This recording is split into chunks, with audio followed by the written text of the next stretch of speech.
We're listening to FearDorian Leaving Home, and like his last 3 or 4 albums, we're hugely impressed. We're on track 9, Gotta Be.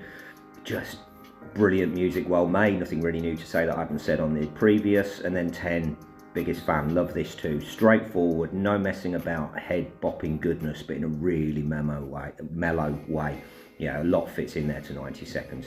Both tracks 9 out of 10.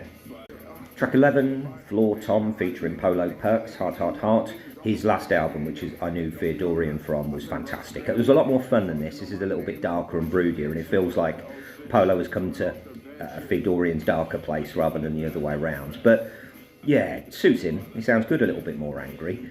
It could be a Sleaford Mods hook. You know, it's a real indie feel, not for the first time on this. They could go down a guitar route and it could sound great. Yeah, 9 out of 10.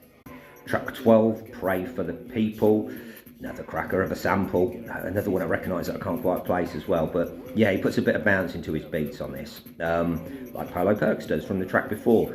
Fun gang to be in, I reckon, and very, very talented. Yeah, watch out for these boys. 8 out of 10. Can I join the gang? Go on, let me in. You need an old white man. 8 out of 10.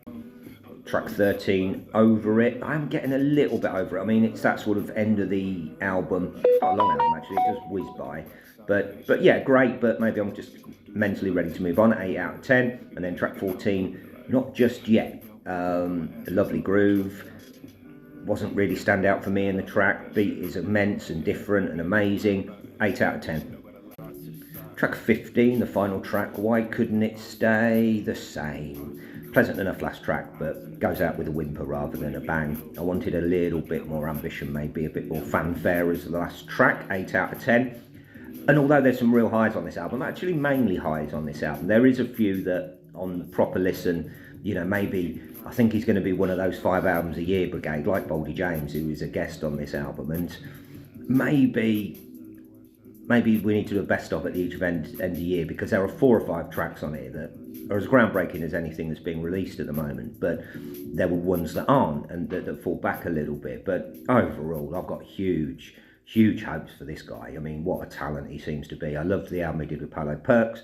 I loved this. I loved his last solo album. You know, it's just hit after hit after hit. But I don't think he's quite made his Twisted Fantasy yet. 8 out of 10 for the whole album.